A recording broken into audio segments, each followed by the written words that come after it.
What's up? I'm your boy Mush Millions, I'm your girl Mira. and this is the Love Podcast. Positive mind, positive vibes, positive life.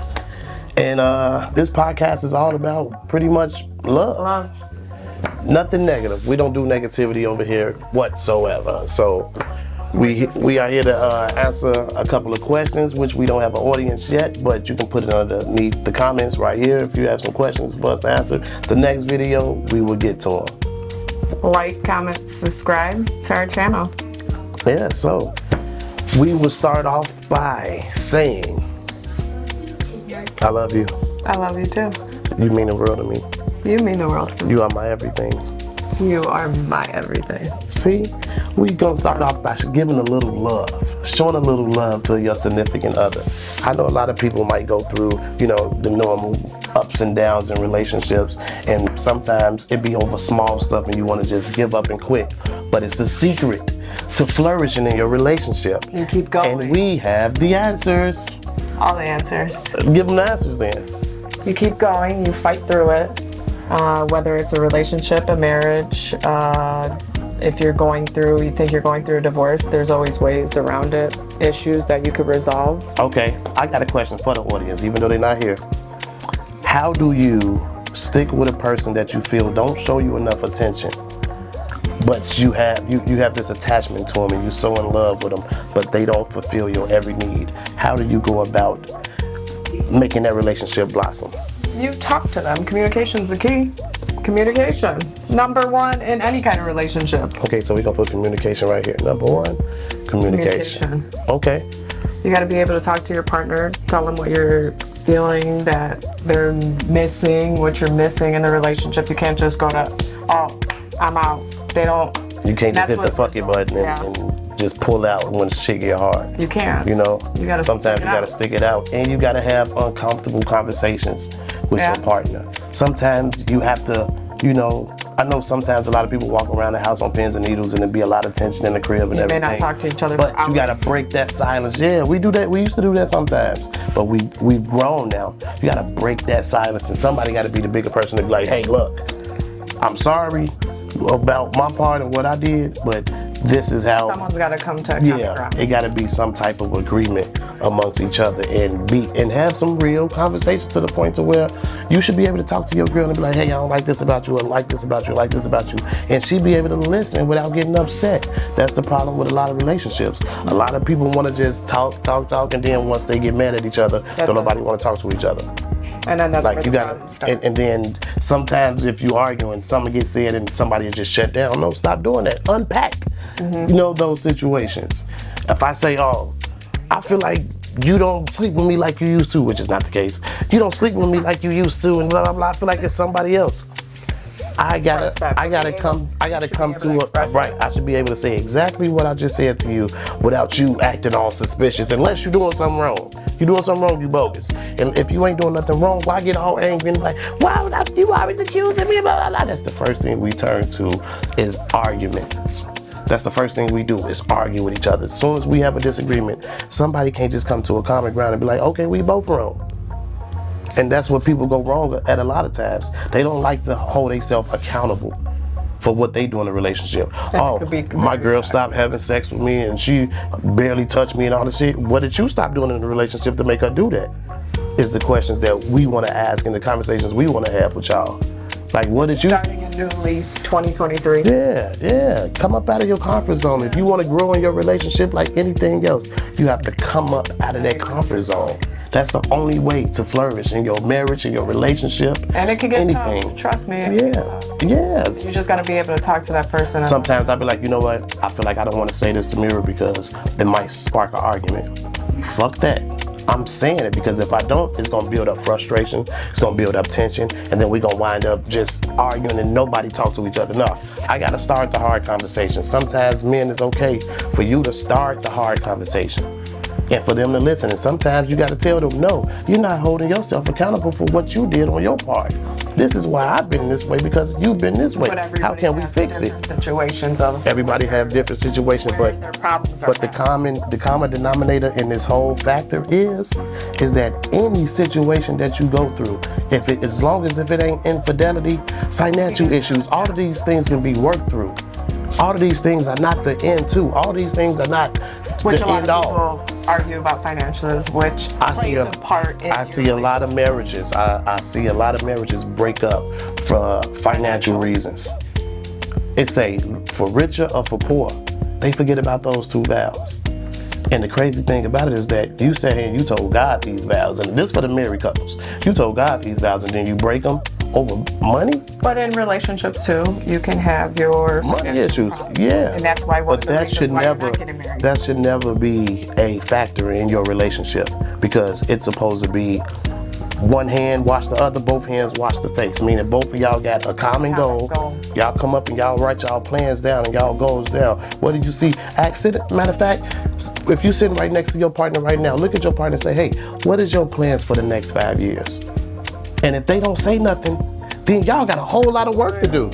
Because you should already know her plans, because y'all should have wrote them down together and start working towards them. That's what a lot of couples don't do. But sometimes it's the out of comfort zone. You don't want to make your partner upset. I could see where I understand that, but that's what I call the uncomfortable conversations. You're gonna make them uncomfortable and a little upset. You're gonna ruffle their feathers a little bit. To talk to your But you partner have to like get that. through that part to get to the part to understand it.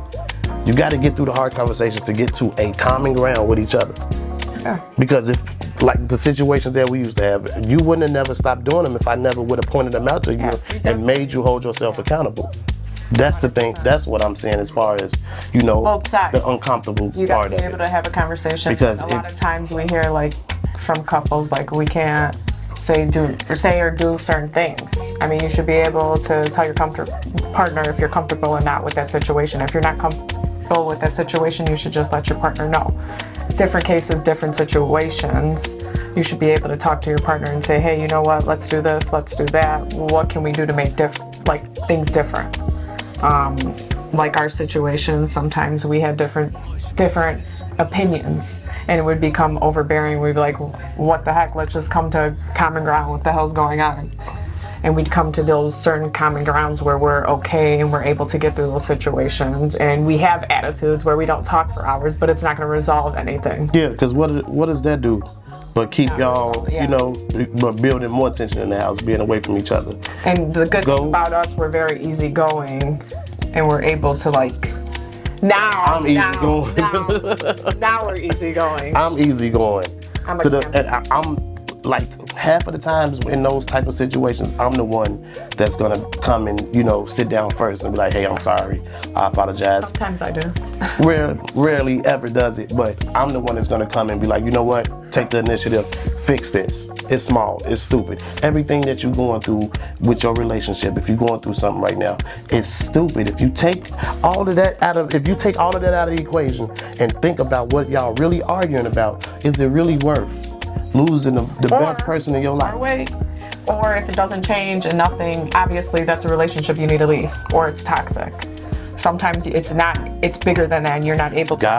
God will show you who's for you. I say that to say you got to have those conversations, because some people can take heed to it and some people can rebel against it. And God is showing you right then and there, that person is not the person I made for you, because they will understand you. If somebody knows you, to know you is to love you. To love you is to understand you. So it won't be no confusion if I love you and I understand you. So if we sit in here and we study having argument after argument after argument, maybe that's a sign from God telling me this ain't working. Right. Especially after I done unpacked all of my, got vulnerable with you and everything. It's a constant repeat, and you don't see any change. Ain't no changing. What is your resort of resolving that? Either you walk away. That situation is possibly not for you. Right. And a lot of people stay in situations for stupid reasons. For security, for money, for sex, lusting. Like, are you actually in love with this person? Would you actually put your life on the line for the person that you with? You gotta ask yourself that question first and be real with yourself and be open and honest with yourself. You gotta have them conversations with yourself first. And then say, hey, do I wanna change for this person? And sometimes you changing, and the person that ain't changing with you makes you feel like, man, I don't even feel like it's worth it. Sometimes that person need a jump start to wake up. You know what I'm saying? You can be the jump starter for that person. Don't just be like, oh, well, she want me to do this and that ain't me. And walk away from the situation. Like a open mind. Open mind. You got to be receptive. Your heart got to be receptive. Your mind got to be receptive. You got to be able to receive. And instead of you always trying to rebuttal and come back with something. But you do this and but you do that. You ain't gonna get nowhere playing the blame game with your spouse. Like me, I used to be like, I always cook. I cook, I clean, but I never really asked for So she was doing this. She was winning a lot. She cooked, she cleaned, she make sure I'm pleased in the bedroom and all these things. She like, oh, I am woman, I did this, I don't know. I say, okay. Now listen to it from my point of view. I go to work every day, I come home, I make sure all this, blah, blah, blah, and I'm also satisfying you too.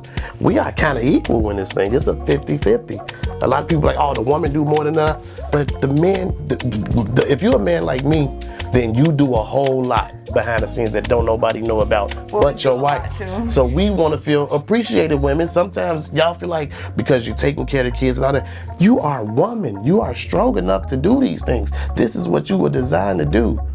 And yes, we praise you for it all the time, but we also deserve some praise too when we doing what we supposed to do. Oh, you get praise, don't worry. Because everybody, it's a lot of great fathers out here, and I know them, they friends with me, that do a lot of great things and abide by their woman and do right by their children and don't get enough praise. Don't get their flowers enough. Everybody just see him as, oh, well, I'm praising him for, that's what he's supposed to be doing. But it's hard for us. That's what y'all gotta understand. Yeah, that's what we supposed to do, but it's hard for us. Just like y'all supposed to be mothers and take care of the house and clean up and wash dishes and all that. It's hard for y'all though, right? But that's what you was designed to do. So why can't we coexist in the same universe, in the same world, on the same planet, and be like, okay, I praise you for doing this and doing what blah blah blah, and I also praise you too. Well, I do it, but we do it all the time. We sometimes don't feel appreciated all the time. That's because, not to create, any conflict or anything, sometimes women are so needy and they look for attention so much. That's a quality that all women have. If a man is focused too much on something that he feel like, that's his dream or something, a woman gets jealous. A woman to get jealous. Anything that has anything outside of her to do that you dealing with, she's not gonna be happy because you're showing it way more attention than you showing her. Which is not a bad thing for y'all, but y'all also gotta reciprocate. Meaning, y'all also gotta give us that attention that we need too. You ain't gotta be all clingy and all up on us and all that, but sometimes we just want that, hey baby, I just wanna kiss you, blah, blah, blah. And sometimes to initiate, certain things, but y'all expect everything that y'all expect from us, y'all don't even give it to us. So that has to start being flipped around. There you go. You feel me? That has to start being reversed. Can I have some of your drink? Yes. Sorry, when you're married, you can do this. Super intense. You know what I'm saying? Making me cotton mouth and stuff. Yeah, but in different situations, like I said, sometimes women don't feel appreciated and we just want to feel appreciated, and that could cause friction because you feel like you're not being appreciated in the relationship, so you feel like, okay, well, he doesn't pay attention to me, so he doesn't love me. It's not always true. Exactly. Just because you feel that we not paying attention to y'all, that don't mean that we do not love y'all. We love y'all with everything in us. Y'all gotta understand, men emotions and women emotions are apples and oranges. Completely different. You guys are more hormonal. Yes, you guys think with your heart. We think. I'm not gonna say we think with our dicks, but like some of them niggas do, but not me. Like we just be in our head. Like we don't wear our hearts on our sleeve. We men. We dominant. We strong. We warriors. So we don't have that soft spoken touch. That's what we got y'all for. So sometimes you just need to just slide over and be like, oh, hey, baby. You know what I'm saying? Yeah. But y'all expect us to just be like, oh, I'm a fucking psychic. She needs her feet rubbed. Let me rub your feet. Let me suck a titty or something. We don't fucking know that shit. Like, I know that was far-fetched, but you understand what I'm saying. Y'all have to be open. We got really intense in this podcast. Y'all have to be open and y'all have to be very communicative. Y'all have to tell us Tell me how to treat you.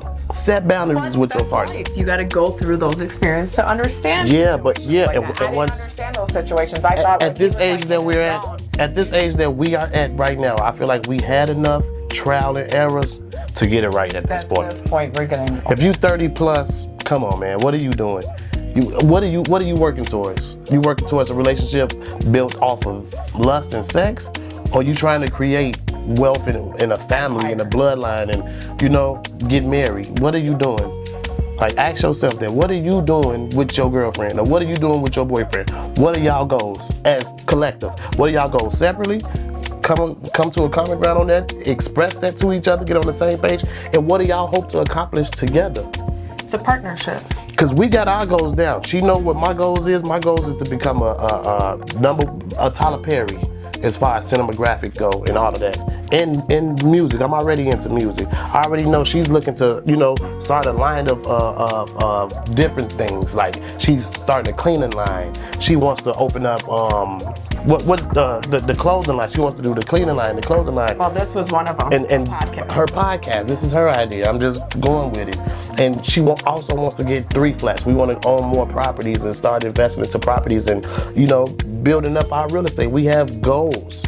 What are your goals? So do me a favor. If you're sitting at home and you with your spouse right now and y'all watching this, or your girlfriend or your boyfriend, grab a piece of paper. And I want y'all to do this exercise with me. I want y'all to write down 5 goals each. In the next 5 years. It don't even have to be the next 5 years. It's just something. Write down some easy goals that you can easily accomplish real quick. Write down 5 of them.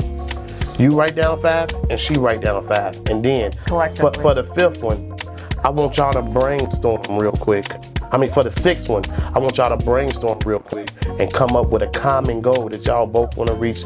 And it takes both of y'all to get there to it. And put that as number 6. And then as the days go on, once you start reaching them, start checking them off. And then put from today's date and the date you completed it.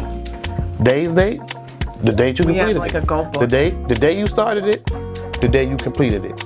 And then you look at those timelines and be like, hey, look, I actually put my mind to something and I actually accomplished it. I actually got it done. And then you go back at your relationship and look like, hey, this is all I have to do in my relationship. I make common goals. We come up with common goals like, hey, every night I'm gonna make sure I do this. Thursday we gonna go to date night. Well, that's what I started. Blah, blah, blah. That's what you did. And it helps the relationship. It makes the relationship healthy. You don't feel condemned and trapped like I'm just working to come home and then go to sleep and program. No, you getting up to go experience a thing. Don't let work hinder your relationship either. Because a lot of people come home from work and be like, oh, I don't feel like doing nothing. I'm tired from work. I just want to go to sleep. No, get your motherfucking ass up, drink you a 5-hour energy or drink some whatever turns you up and get out with your spouse and y'all gonna have fun. Don't sit up in that house and let somebody else dictate your life. You get one. This is both of y'all life. Y'all chose to be life partners. Y'all doing this together. Y'all get y'all ass up and go experience life. What are you working for? To pay bills? No. Go experience, go enjoy y'all life together. You only got one of them. Go enjoy it. But like I was saying, come back to those comments and then you go and you make goals for yourself. Like, today I'm gonna buy her flowers. Every Wednesday I wanna make sure I take her out somewhere, even if it's just to a McDonald's or anything, just something small. Not McDonald's. I knew she was gonna say that. I knew she was gonna say that. You're like, you better not take me to McDonald's. Like a steakhouse or something. But set 5 goals for those 5 days after you do the goals that I told y'all to do. Then you go back and you do a relationship goal thing, 1 through 5. I want to make sure I do this. I want to make sure I at least tell her I love her these many times a day. I need to make her breakfast this morning. I need to do blah, blah, blah. Get a calendar, mark it on the calendar, and start executing those. That's going to make your foundation with your relationship better. That's going to make both of y'all become more business savvy and business partners. And then y'all going to be goal oriented, and y'all going to be able to execute and accomplish anything with each other. And you're going to be, trust me, y'all, we experts. Trust us, we the experts, man. I don't know how long we've been on here, but this is just the starting off. This is just a teaser. We're gonna have guests come on. We're gonna have. It's called Love once again. It's called Love. Positive mind, positive vibes, Love positive podcast. life. It's all about love. It's all about how to elevate your love life, your sex life, your spiritual life. It's all about love. Positivity. Positivity is what we about. We thank y'all for tuning in. Thank you. Please follow the Reed Squad and like, comment, and subscribe. And excuse me, that's that sparkle pop I was drinking. And we had some Javapis today. I smelled that. Woo! But yeah, look out for part 2. It's only gonna get better, y'all. Thank y'all for tuning in. God bless you. Good night. Bye bye.